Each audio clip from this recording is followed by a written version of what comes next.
Assalamualaikum warahmatullahi wabarakatuh. Saudaraku kaum muslimin dan muslimat, saudara sebangsa dan setanah air, dimanapun Anda ada dan berada. Berjumpa kembali dengan saya Abu Fikri dalam rangka kebaikan dan kebenaran untuk mencari kemudahan langkah menuju jalan selamat, yaitu Allah dan Rasulnya. Saudaraku kaum muslimin dan muslimat, di dalam perjuangan ini harus kita tahu sasaran-sasaran perjuangan,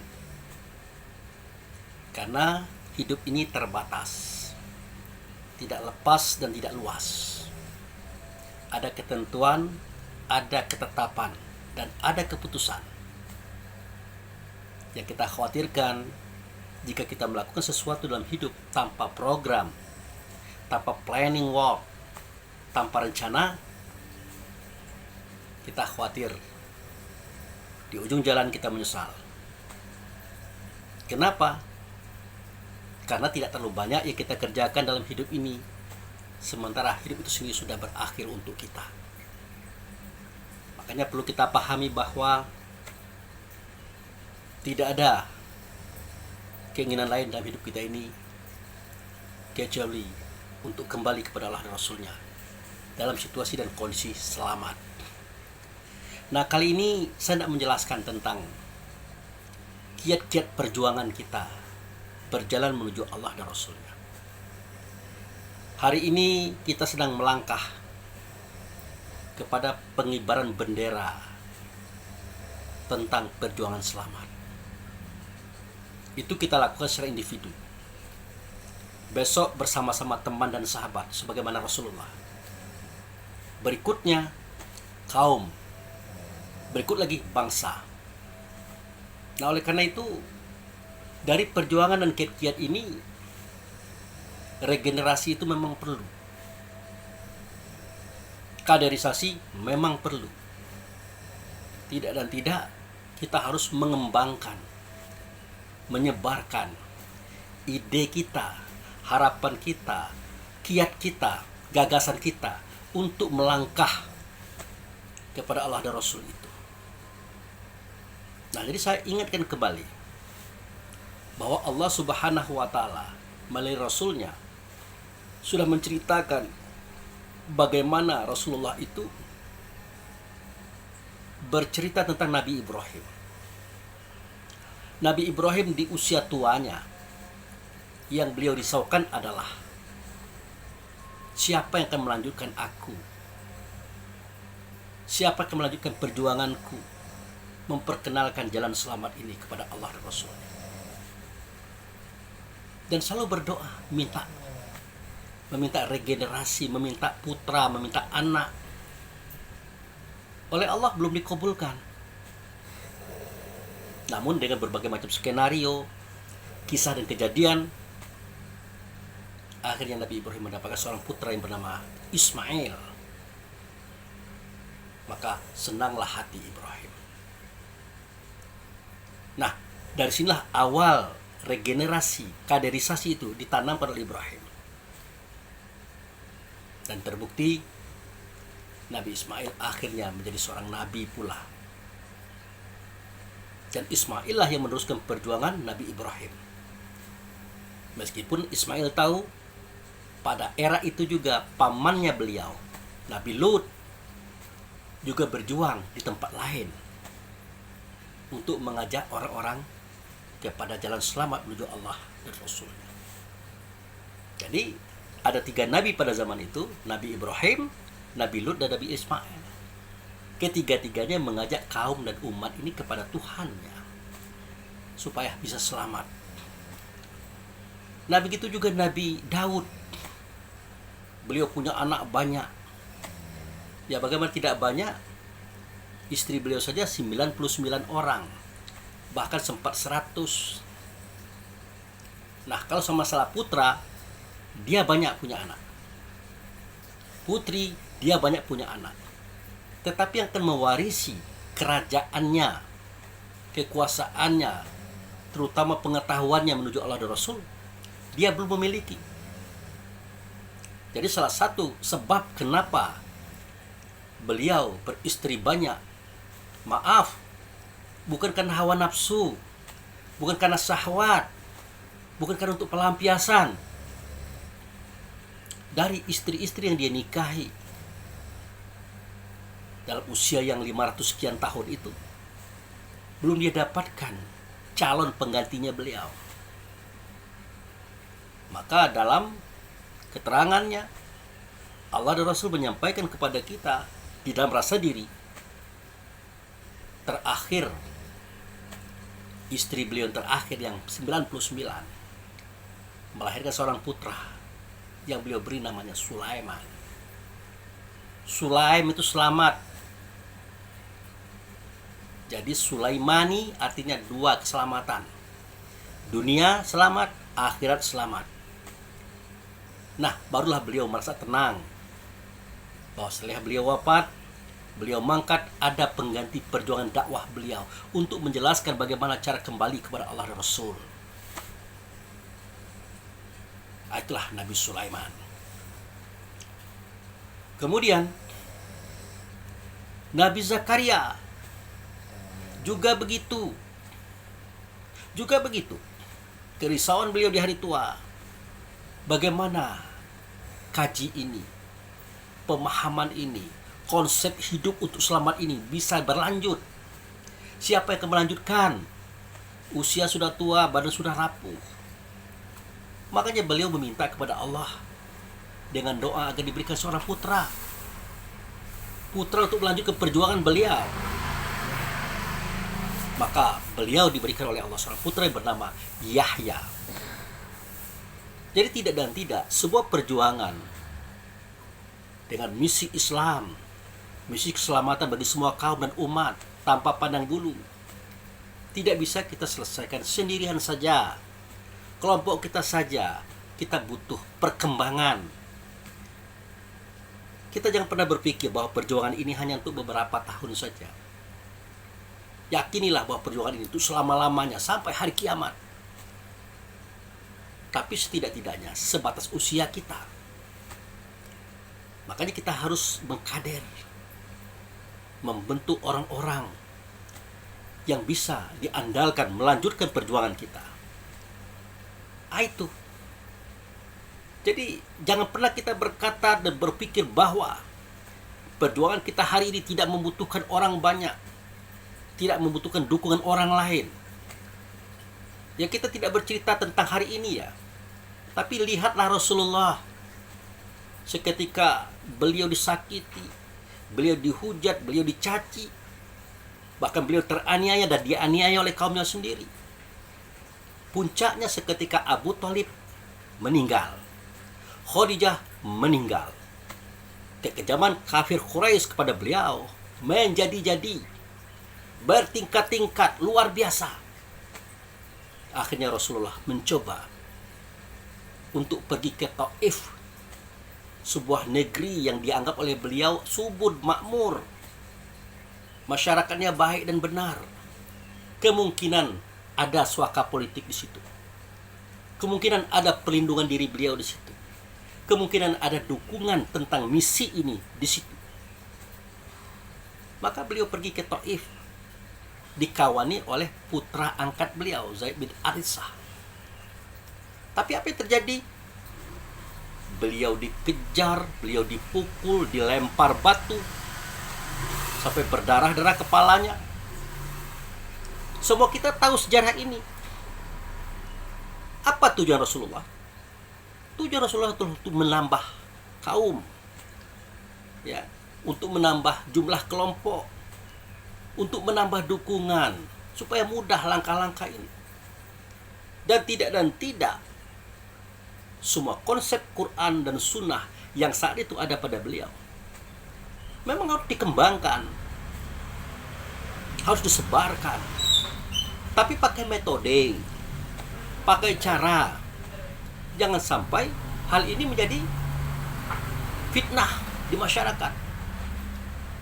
Itu saja sudah menjadi fitnah. Contoh misalnya kisah Umar bin Khattab. Beliau melangkah dari rumahnya beliau membawa pedang terhunus. Siapa yang tidak kenal Umar? Kalau pedang sudah terhunus, artinya tidak akan mungkin masuk sarung sebelum dia memenggal kepala. Itu Umar. Nah, oleh karena itu karakter beliau. Di perjalanan, beliau ditanya oleh seseorang, "Mar, kamu mau kemana?" Apa kata Umar? "Aku hendak membunuh Muhammad." Loh, kenapa? Banyak sudah suami bercerai dengan istri, anak berpisah dengan orang tua, kaum kerabat pecah dengan kaum kerabat, oleh karena ulah pengajian Muhammad, oleh karena paham Muhammad, oleh karena kehadiran Muhammad yang mengatakan dirinya Nabi dan Rasul itu. Jadi aku harus membunuh dia. Nah, itu tidak seperti yang kita pikirkan, saudara. Artinya bukan karena pemahaman, bukan karena pemahaman yang pelik dan sulit, tetapi hanya karena gengsi, takut tergantikan status ekonomi di masyarakat. Kenapa? Kajinya Muhammad biasa-biasa saja, tidak terlalu dalam, tapi sudah menjadikan mereka tertarik, mereka tertanam, dan mereka bersedia mengikut Muhammad. Akhirnya terjadilah kisruh di masyarakat. Nah, singkat cerita, laki-laki tadi berkata, "Mar, sebelum kamu memenggal Muhammad, ingat ya, adikmu Fatimah binti Khattab, dia telah menjadi pengikut Muhammad." Kata Umar, "Jangan main-main kamu. Saya serius ini. Benar, Mar. Boleh kau lihat, kau saksikan." Alhasil apa yang terjadi? Seketika Umar mendengar dari balik pintu, sang adik dengan suaminya membaca sesuatu. Agaknya ini adalah wahyu daripada Muhammad. Dia tendang pintu, berserak-serak. Dan benar, seketika itu Fatimah binti Khattab menyimpan lembaran bertuliskan wahyu tadi di belakang bajunya. Kata Umar, "Dek, kau sudah ikut Muhammad ya?" "Iya, Umar." "Benar, kenapa?" "Berarti kau memalukan keluarga, memalukan suku Bani Adi." Akhirnya Umar menampar adiknya, memukul adiknya sampai berdarah-darah. Nah, bersama dengan itu sang suami daripada adik tadi, suaminya Fatimah binti Khattab tadi, dia tidak mungkin membiarkan. Dia pun memukul Umar, terjadi perkelahian. Tetapi memang Umar itu adalah jagoan, jawara, tidak mungkin adik iparnya menang sama dia itu, babak belur sampai pecah-pecah matanya itu. Akhirnya apa? Kata suami istri, "Mar, kalau kamu benar-benar hendak membunuh kami karena keyakinan kami, bunuhlah. Bunuhlah Umar, kalau memang itu kehendakmu." Tiba-tiba Umar melihat adik itu kasihan, melihat adik ipar itu kasihan. Terbayang masa-masa kecil dahulu, bersama-sama, bahagia bersama. Lalu kata Umar, "Dek, maafkan aku. Tapi tolong, Dek, berikan kepada aku apa yang kamu baca tadi. Masalah kamu ikut Muhammad itu terserah, itu urusan kamu. Tapi harapanku, tolong berikan apa yang kamu baca tadi." "Tidak akan kuberikan," kata Fatimah binti Khattab, "walaupun aku harus mati di tanganmu, Umar." Lalu Umar lembut berkata, "Dek, aku berjanji, aku tidak akan menghancurkan, tidak merusak. Izinkan aku melihat apa yang kalian baca tadi." "Betul, Umar?" "Betul." Nah, Fatimah binti Khattab itu sangat memahami mental daripada Umar ini. Orangnya tidak pernah ingkar janji. Iya, tidak. Tidak mau dia di belakang berbicara lain, depan lain tidak mau. Tidak mau dia ingkar janji, tidak mau. "Baik, Umar, ini lembaran itu. Kau baca sendiri." Nah, pada saat itu yang dibaca oleh Fatimah binti Khattab bersama suaminya, ternyata dalam pengetahuan kita hari ini adalah surat Toha. Loh, kenapa Pak Abu mengatakan dalam pengetahuan kita hari ini? Nah, karena waktu itu semua catatan wahyu masih terletak di pelepah-pelepah kurma, batu-batu, kayu-kayu, tulang-tulang, kulit-kulit hewan, daun-daun kering. Itu. Nah, yang ada dimiliki oleh adiknya Umar itu di atas kain. Nah, diserahkanlah. Ternyata yang dibacanya pada saat itu berilmu pengetahuan kita hari ini adalah surat Toha ayat 1 sampai 14. Toha, tidaklah aku memberkat engkau dengan diturunkan kitab ini. Nah, Umar sudah mulai bergetar. Mulai gemetar dia mendengar kata Toha itu. Ini pasti nama orang. Ternyata di akhir daripada surat itu, kalau bahasa kita sekarang ayat 14, ditemukan oleh Umar kalimat innani anallah la ilaha illa ana fa'budni wa aqimis shalah li dzikri. Tiba-tiba Umar melihat sosok yang berkata di kata-kata itu, bermahkota, berpakaian yang gagah perkasa. Ternyata orang itulah Muhammad, saudara. Dia berkata, sesungguhnya aku adalah Allah. Tidak ada Tuhan, akulah dianya. Oleh karena itu, sembah oleh kamu akan daku, dan dirikan sholat, di dalam sholat yang kamu ingat aku. Gemetar Umar. Nah, saudaraku, kita bahas sedikit kalimat ini. Benarkah itu Allah? Tidaklah. Kalau Allah itu kan nama daripada zat, tidak berbentuk, tidak berupa, tidak bersuara, tidak berkata, tidak sama dengan segala sesuatunya. Sedangkan yang berkata dengan Umar itu ada bentuk, ada rupa, ada suara, ada kata, ada bahasanya. Karena Umar orang Arab, dia berbahasa Arab. Ngomonglah seperti itu. Sesungguhnya aku ini adalah Allah. Apakah benar orang itu mengatakan dirinya Allah? Benar. Tetapi ingat, dia bukan mengatakan dirinya Allah, tetapi dia mengatakan kata Allah kepada Umar.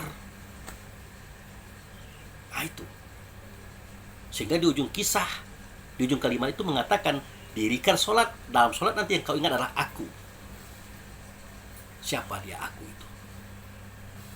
Ternyata dia adalah Muhammad, saudara. Rasulullah, wujud serta Allah yang kita pahami selama ini.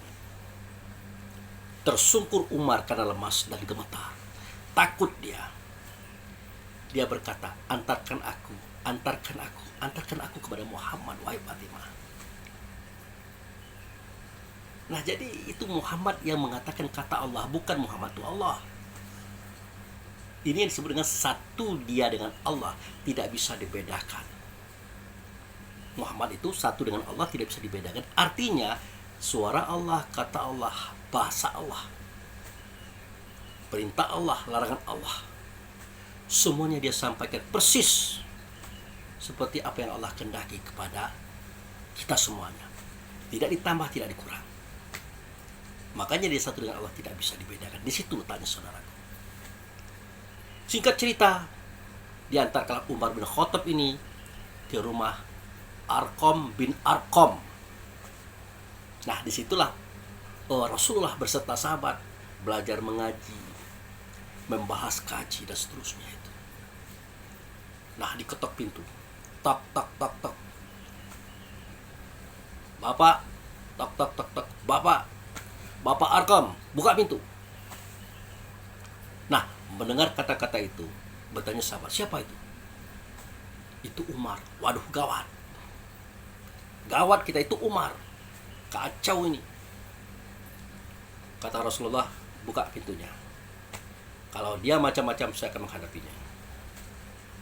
Nah, seketika dibuka pintu, langsung Umar mengeluarkan air mata, dia menangis, dia memeluk Rasulullah. Sambil sujud dia berkata, Muhammad, Islamkan aku, Islamkan aku, Islamkan aku. Selamatkan aku, selamatkan aku. Antarkan aku kepada Tuhan, antarkan aku kepada Tuhan. Akhirnya Umar pun mengucapkan dua kalimat syahadah. Pernyataan bahwasanya asyhadu an la ilaha illallah wa asyhadu anna Muhammadar Rasulullah. Aku bersaksi tidak ada zat, tidak ada sifat, tidak ada nama, tidak ada perbuatan kecuali Allah lah dianya. Tapi aku tidak melihat Allah, yang kulihat adalah Muhammad sebagai utusannya. engkaulah utusan Allah, engkaulah utusan Allah wahai Muhammad, aku Islam hari ini bersama engkau, selamatkan aku, selamatkan aku. Maka waktu itu bergemuruhlah Allahu Akbar, Allahu Akbar, Allahu Akbar. Kenapa sahabat bergemuruh? Kenapa sahabat berbahagia? Karena mereka mendapat dukungan seorang hebat, dukungan orang kuat, sehingga memperkokoh perjuangan ini. Maka tidak ada istilahnya kaji dan paham ini tidak kita sampaikan kepada orang lain, tidak kita kembangkan di masyarakat. Kita tidak butuh orang lain, kita hanya menyelamatkan diri kita saja. Masalah orang ya orang lah. Ya kita jangan sampai salah pasang, saudaraku. Betul, Iqra kitabaka kafa nafsuka allati yauma hasiba. Betul. Baca oleh kamu akan kitab kamu, cukup kamu bacanya hari ini. Itu perintah memang. Itu dalam hal membaca pribadi, individu. Nggak usah kita mengurus individu orang lain. Uruslah individu kita ini. Sudah lengkapkah dia? Sudah cukupkah dia? Sudah baikkah dia? Sudah sempurnakah dia? Itu maksudnya. Tapi kalau mengenai masalah mencari pendukung, mencari orang lain untuk bergerak bersama kita, itu persoalan adalah persoalan organisasi. Organisasi berkaitan dengan perjuangan ini. Makanya menurut persis saya, kaderisasi perlu. Apalagi kalau kita berprinsip kaji kita tidak boleh dibawa keluar. Kita-kita saja. Ini bagaimana ini? Wah, begitu titah daripada Rasulullah, titah daripada Muhammad nanti akan menjadi fitnah. Betul itu? Ya betul lah. Tidak salah Muhammad berkata seperti itu. Makanya di era Mekah ada seorang sahabat bernama Abu Zar Al-Ghifari. Beliau masuk Islam, beliau mendengar ceramah, langsung beliau menyampaikan kepada orang Mekah di Ka'bah waktu itu. Apa yang terjadi? Ya babak belur, bengkak-bengkak mukanya, ditinju, dipukul, ditendang, diseret, berdarah-darah dia, pingsan. Akhirnya dia digotong di hadapan kepada Rasulullah. Di hadapan kepada Rasulullah. Dinasihati oleh Rasulullah, wahai Abu Zar, belum saatnya kamu menyampaikan kajian ini secara terang-terangan. Nah, ini akibatnya. Jangan lagi ya. Abu Zar tidak mengatakan iya, dia diam saja. Setelah fisiknya sembuh, dia ulang lagi. Dia sampaikan lagi dakwah kepada orang Quraisy. Babak belur lagi, pingsan lagi. Akhirnya oleh Rasulullah, Abu Zar dikembalikan kepada sukunya, suku Ghifari. Disuruh pulang kampung. Daripada nanti ini mengganggu dakwah. Nah, kenapa bisa seperti itu? Nah, pertama, momentum untuk kita terbuka belum ada. Yang kedua, Abu Zar ini kan bukan ahlinya. Dia tidak bisa menjelaskan kaji secara metode, secara cara untuk kaum umum waktu itu. Makanya akibatnya fatal. Dia dipulangkan ke kampungnya, Ghifari. Jadi memang ada saat kita tidak memberikan kajian ini secara tidak terbuka. Ada. Tapi kalau sudah dia mulai terbuka, sudah mulai dia berkembang, sudah mulai dia dikenal oleh orang banyak, namanya disebut di mana-mana, kenapa tidak kita menyampaikan keluar? Tapi ingat, cukupkan fasilitas kita, kuatkan kapasitas kita, tingkatkan kemampuan kita yang berkaitan dengan kebutuhan kita dalam dakwah tadi. Kalau sudah, ya silakan keluar, ajak orang luar itu ke dalam.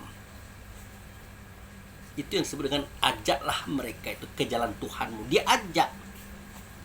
Itu namanya berdakwah. Peranannya ya berdakwah, orangnya dai atau pendakwah. Jadi pendakwah itu memang harus keluar, saudaraku, bukan di dalam. Kalau di dalam itu namanya mubaligh, tabligh, menyampaikan kaji.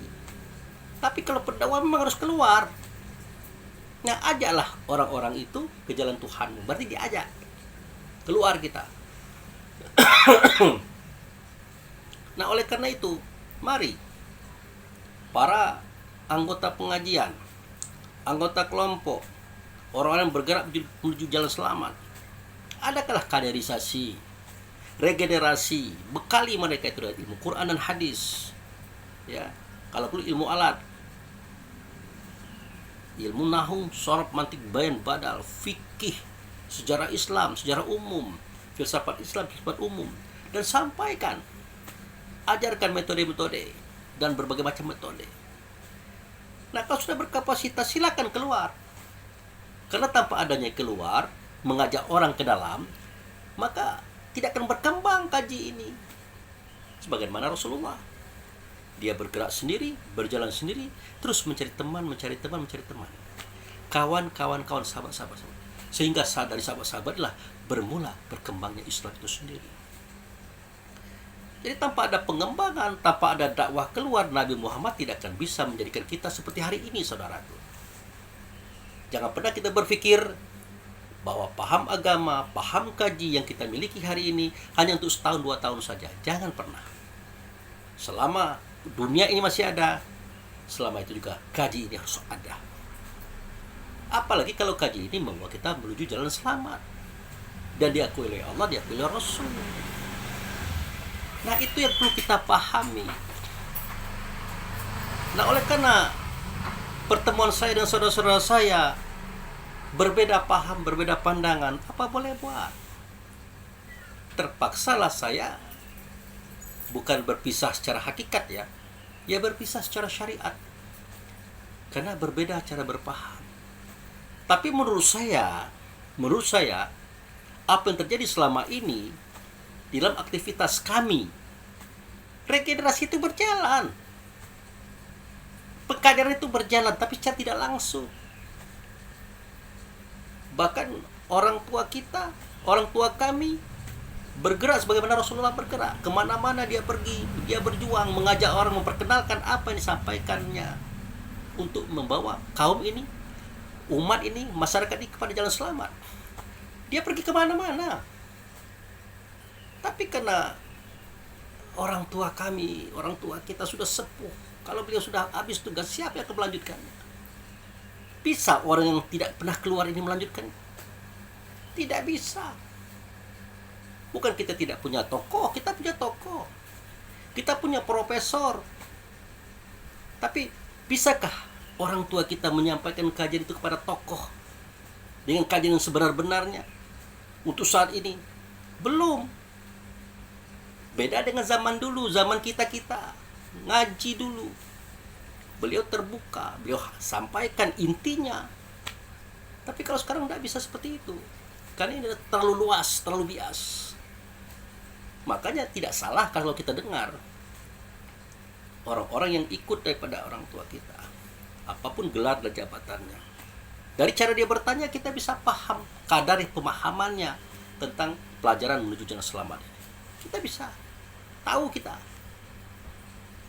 Nah, jadi memang kita harapkan ada orang luar yang masuk ke dalam pemahaman kita ini, supaya dia mampu membawa ini keluar. Tapi kalau tidak ada, perlu pengkaderan. Nah, siapkan kemampuan baca Quran. Baca di sini bukan membaca tulisan, membaca Quran, terutama kitab diri.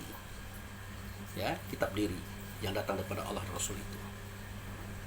Membaca sunnah, terutama sunnah diri, termasuk dilengkapi dengan berbagai macam ilmu pengetahuan.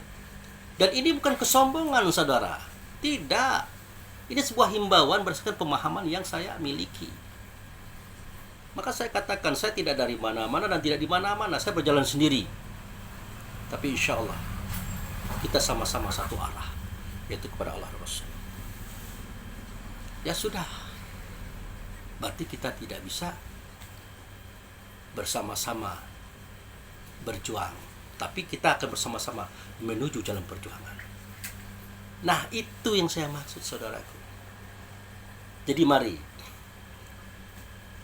kibarkan bendera ini, sambut perjuangan orang tua kita, sambut mulai pada Rasulullah, sahabat, tabi'in, tabi'in, terus sampai ke wali-wali hingga hari ini. Lanjutkan tanpa kaderisasi, ya, tanpa pembentukan untuk berikutnya, maka perjuangan ini akan habis, punah hanya untuk hari ini, tidak untuk nanti. Sedangkan satu-satunya yang kita harapkan untuk bisa menyelamatkan ruh daripada manusia adalah kajian Allah dan Rasul yang dibawa oleh Muhammad.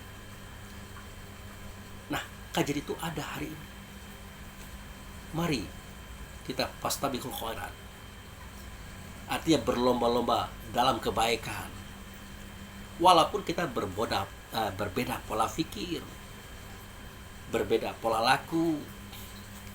Kalau saya bikin video ini terus terang saja saya katakan, betul kata saudaraku, kalau ingin menyampaikan kaji, pemahaman, amalkan dulu.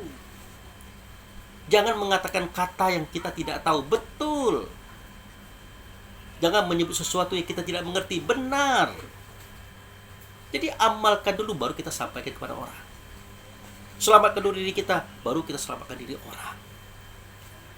Itu benar. Tetapi untuk saya menyampaikan pengalaman saya loh. Yang terjadi dengan saya itu yang saya sampaikan. Kalau Anda minta kita mengalami dulu, kita mengamalkan dulu baru menyampaikan, justru pengamalan itu lebih dulu datang kepada saya. Pengalaman itu datang kepada saya, baru saya ceritakan. Maka tidak ada keraguan bagi saya menyampaikan ini. Jangan pula dikatakan ini sebuah kesombongan. Ini terpaksa saya sampaikan, saudaraku. Dan saya tidak akan membawa nama-nama bendera manapun. Ayah saya Muhammadiyah, ibu saya Muhammadiyah. Saya tidak akan mengatakan saya Muhammadiyah. Kakek saya NU, sahabat saya NU. Saya tidak akan membawa bendera NU. Saya mengaji di kajian-kajian keluaran Mesir, ya, keluaran Mesir yang melahirkan partai keadilan, yang melahirkan partai keadilan sejahtera yang namanya PKS itu. Saya ngaji di situ dulu. Tapi saya tidak akan mau bendera itu. Kita sudah memasuki beberapa thariqat dan pengajian tasawuf. Saya tidak akan mau bendera itu. Tidak akan membawa bendera saya ini. Apa yang saya sampaikan adalah pengalaman saya. Terjadi apa-apa terhadap saya, itu tanggung jawab saya sendiri. Makanya saya tidak melibatkan siapapun, organisasi apapun. Tapi percayalah, saya akan berjalan bersama-sama kaum dan umat, pergi menuju jalan selamat. Itu Allah dan Rasulnya. Nah, apalagi di saat pertemuan kita waktu itu, saya agak miris. Di samping kita mengatakan tidak perlu kita mengurus persoalan orang lain, berpikir menyelamatkan orang lain, pikirkan diri kita dulu. Benar begitu. Tapi ini hidup, dia terus berjalan dan ada akhirnya. Makanya saya berprinsip tidak dan tidak. Keluar itu penting, kaderisasi itu penting. Tapi penguatan kualitas, kapasitas itu penting. Hanya dengan itulah kita bisa keluar, mengajak orang masuk, menyampaikan tabligh tentang kajian membawa selamat kepada Allah dan Rasul. Nah, dalam iti kajian ada kalimat yang mengatakan, nah kita kenal itu hawa itu apa, mengapa timbul hawa? Karena anasir angin telah menusuk rongga pada kita. Sifatnya apa? Pantang kelintasan. Kita kenal nafsu. Mengapa timbul nafsu? Karena anasir air telah menjadi urat benak tulang pada kita. Kita tahu. Sifatnya apa? Pantang kerendahan. Kita pun tahu mengapa timbul dunia. Karena anasir tanah telah menjadi daging kulit bulu teroma pada kita. Sifatnya apa? Rakus, pantang kekurangan. Kita juga tahu mengapa timbul setan. Karena anasir api telah menjadi darah pada kita, maka timbullah setan.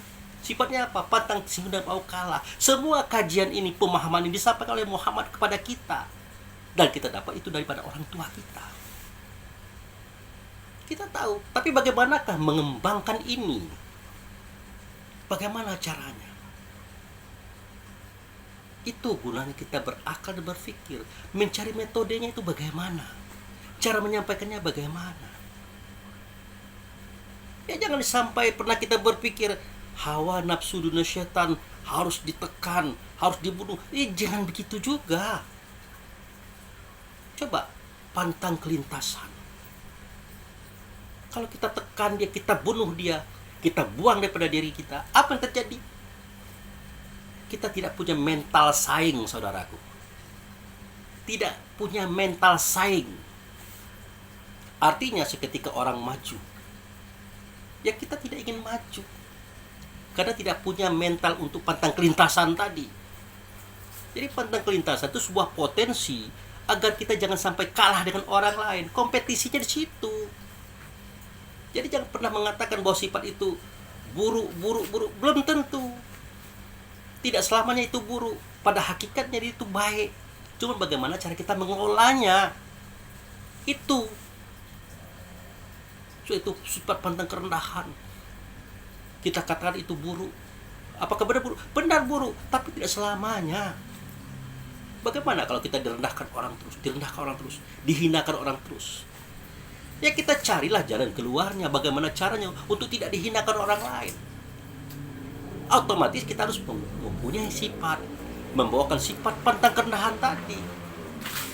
Begitu juga sifat pantang kurang, dihinakan orang terus, dicaci orang terus karena kita miskin, ekonomi murah marit. Tekadkan hati.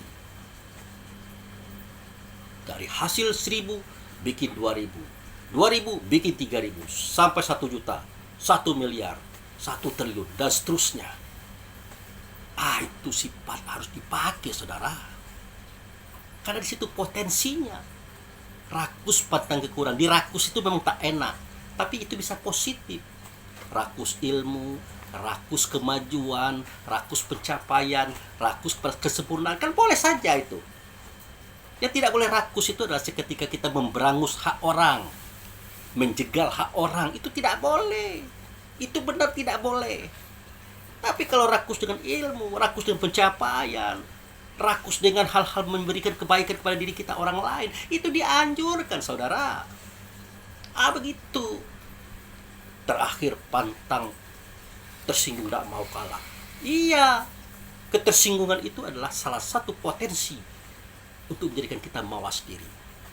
Pantang kalah, salah satu potensi untuk menjadikan kita lebih hati-hati dalam perjuangan. Jangan kalah dong. Makanya orang bela diri itu, pantang dia kena tinju duluan, dia mukul duluan. Tapi kalau sudah kena duluan, mental kita turun. Maka kita gunakan prinsip pantang kalah. Nah, begitu pengajian ini sebenarnya. Kita tidak boleh menggunakan sifat hawa nafsu dunia syaitan. Pantang kelintasan, pantang kerendahan, pantang kurang, pantang kalah. Benar dalam artian yang bagaimana? Itu benar dalam artian yang bagaimana? Dalam artian kepada negatif. Tetapi ingat, tidak satu pun ciptaan Allah itu bermanfaat bagi kita. Termasuk sifat yang 4 tadi. Bermanfaat. Wallazi khalaqalakum ma fil ardi jami'a. Dia menjadikan segala sesuatu yang ada di bumi untuk kamu, termasuk sifat tadi. Apalagi ada kalimat bumi. Bumi yang mana? Bumi yang besar? Tidak. Bumi ini, saudaraku. Bumi ini bumi loh. Pada bumi ini ada tanah, ada angin, ada air, ada api. Itu bumi. Ya, dia jadikan segala sesuatu yang ada di bumi dirimu itu untuk kamu. Berarti dia potensi lah gitu. Jadi udah digabung lah hawa nafsu dunia syaitan digabung. Pantang kelintasan, pantang kerendahan, pantang kurang, pantang kalah digabung. Apa yang muncul? Ajib. Ya kan? Ajib. Takjub pada diri sendiri. Boleh? Tidak boleh. Kalau negatif. Tapi ingat, tanpa takjub pada diri sendiri, buat apa kita bergaya-gaya seperti ini? Bersisir rambut, berjam-jam bergelang-gelang, pakai parfum, tanpa ada mental takjub, mental kebanggaan. Tidak mau kita bergaya, saudara. Tidak mau kita berias. Sudahlah, tidak usah mandilah, tidak usah pakai baju bagus-bagus lah. Akan timbul seperti itu.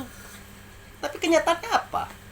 Kita mau rapi, mau baju bagus, jam bagus, mobil bagus, semua bagus. Harapan kita apa? Supaya kita senang dan nyaman, bahagia. Itu ingat, dimulai pada sifat ajib itu. Jadi ajib itu potensi untuk kita menampilkan diri kita indah di hadapan orang lain. Otomatis indah bagi kita juga. Kan begitu bahasanya. Apalagi ria. Nah, ria ini ya, ini sikap dan sifat kita seketika kita berkarya. Maka para seniman lukis, seniman musik, arsitek, apa saja, beliau itu, mereka itu menciptakan sesuatu yang terbaik, yang terindah. Nah, supaya apa? Supaya dilihat orang. Kalau pelukis, dia pengen lukisnya dilihat orang, ya. Kalau dia penyanyi, dia ingin nyanyinya dilihat orang.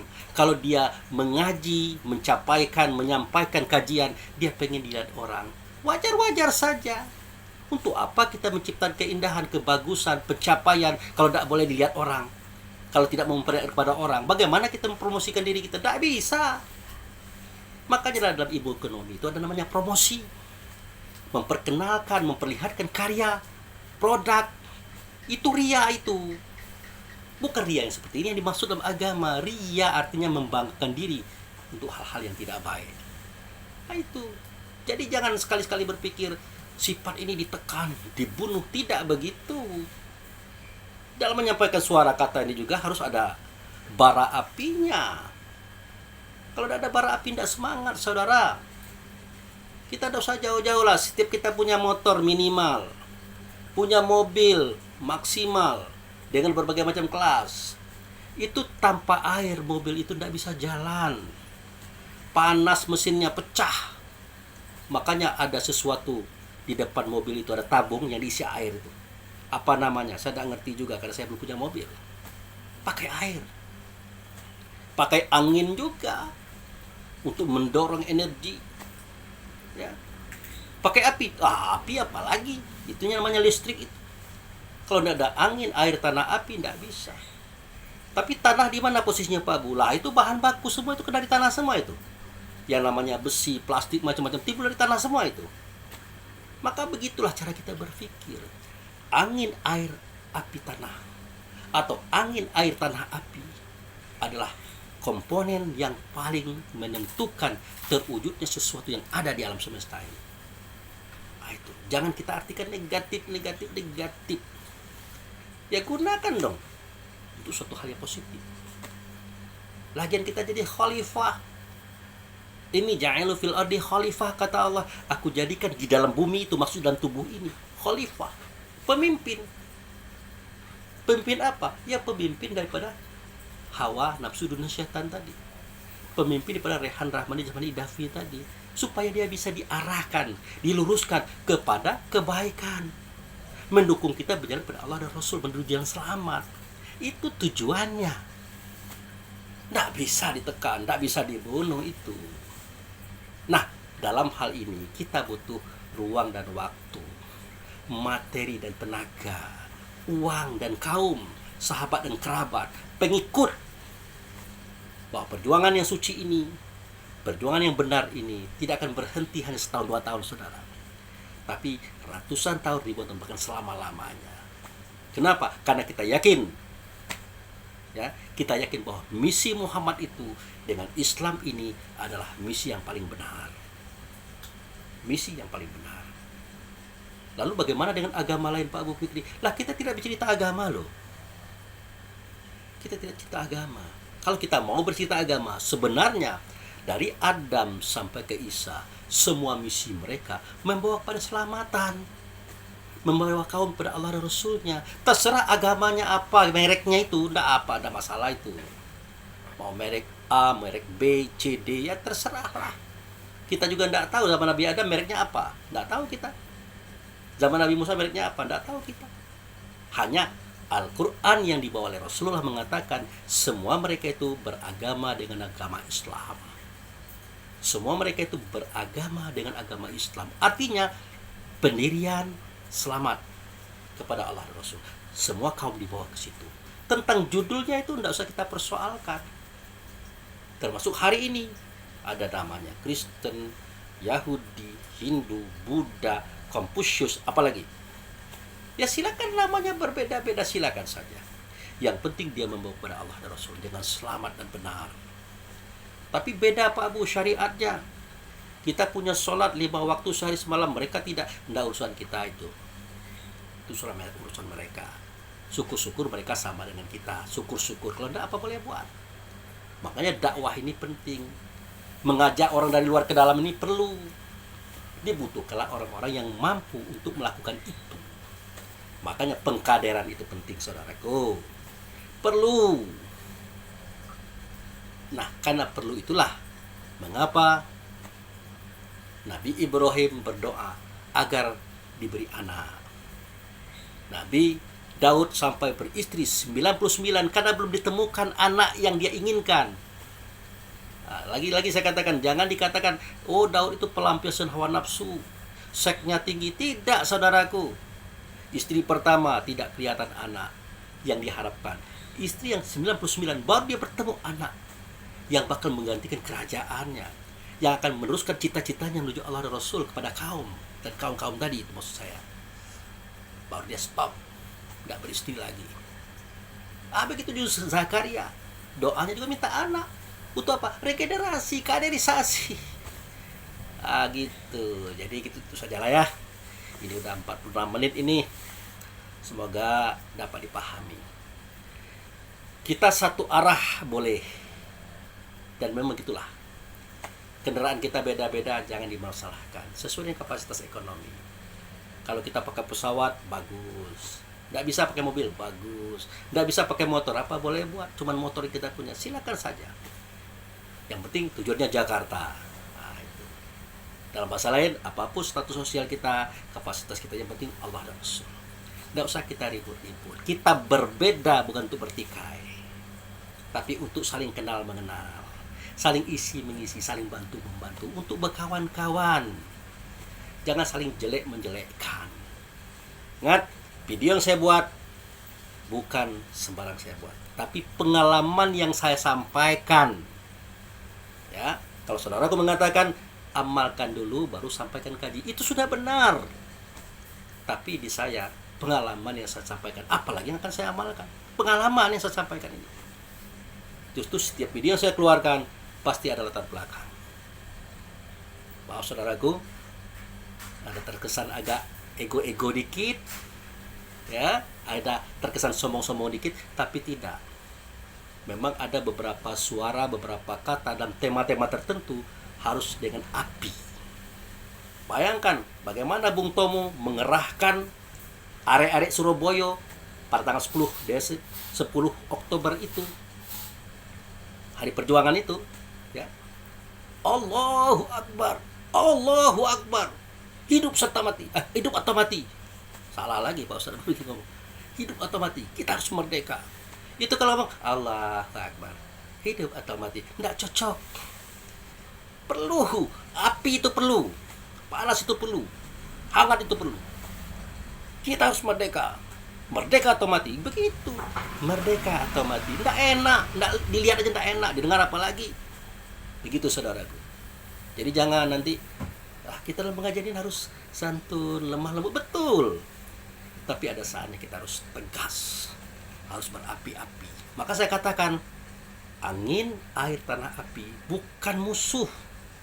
Bukan harus tekan apalagi dibunuh, tidak, tapi dimanfaatkan, diposisikan sesuai dengan kehendak dan kebutuhan kita. Begitu maksud saya. Itu ya. Nah, jadi itu saja dulu tausiah yang bisa saya sampaikan. Maaf kepada saudara-saudara saya yang satu perjuangan. Bukan saya mengecilkan, tidak. Saya hanya mengatakan bahwa pandangan Anda itu benar, tidak ada salahnya. Tetapi pandangan saya begini, video ini dibuat dengan HP yang murah, tapi membantu saya untuk menyampaikan suara dan gagasan saya kepada kaum. Alhamdulillah, Indonesia khususnya sudah mendengarkan dan menonton video ini. Semoga bermanfaat. Demikian, terima kasih. Wabillahi taufiq wal hidayah. Assalamualaikum warahmatullahi wabarakatuh.